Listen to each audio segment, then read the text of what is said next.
Hello guys, जैसे कि आप जानते हो कि एनटीए नेट के जो एग्ज़ाम है वो 24 तारीख से शुरू हो चुके हैं और नवंबर तक चलेंगे। आज की इस वीडियो में हम डिस्कस करेंगे कि 24 तारीख को मॉर्निंग और इवनिंग शिफ्ट में जो भी पेपर हुआ है, पेपर 1 एंड पेपर 2, उन दोनों में कौन-कौन से क्वेश्चन पूछे गए थे और जो पेपर है उसका लेवल कैसा था। पेपर है वो मॉडरेट लेवल का था, ना ज़्यादा मुश्किल था और ना ही बिल्कुल ही आसान भी नहीं कह सकते। डीआई है वो दोनों ही शिफ्ट में एकदम सुपर्ब, बहुत अच्छा था, बहुत आसान था, एवरेज और परसेंटेज बेस्ड था, ज़्यादा बड़ी कैलकुलेशंस की ज़रूरत नहीं थी। आईसीटी से जो क्वेश्चन पूछे गए थे पहले उनको डिस्कस कर लेते हैं। आईसीटी से सीडी की फुल फॉर्म पूछी गई थी जो कि है कॉम्पैक्ट डिस्क। बीआईओएस की फुल फॉर्म पूछी गई थी, basic input output system. Python है वो क्या है ये पूछा गया। Fifth generation high level language है। एमरैम किस टाइप की मेमोरी है, तो ये नॉन वॉलेटाइल मेमोरी है।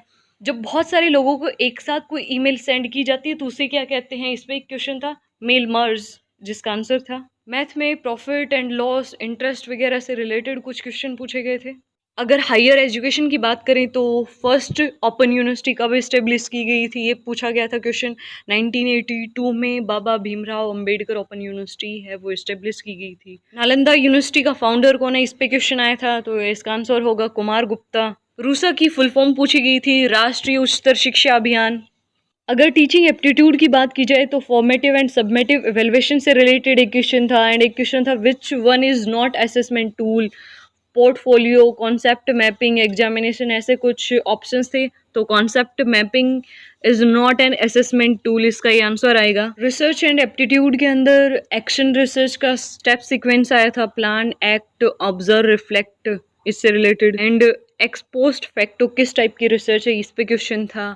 डिस्क्रिप्टिव, नॉर्मेटिव, एक्सपेरिमेंटल, इस टाइप के कुछ ऑप्शंस थे, इसका आंसर आएगा experimental research. People and environment वाले सेक्शन से दोनों शिफ्ट में, एक शिफ्ट में मिलेनियम डेवलपमेंट गोल से रिलेटेड क्वेश्चन पूछा गया था, एक शिफ्ट के अंदर सस्टेनेबल डेवलपमेंट गोल से रिलेटेड क्वेश्चन पूछा गया। मिलेनियम डेवलपमेंट गोल है उसमें रिलेटेड क्वेश्चन था कि उसका जो फोर्थ गोल है, चाइल्ड मोर्टेलिटी रेट, वो 2015 में कितना था, ये पूछा गया था। आई थिंक 35 था।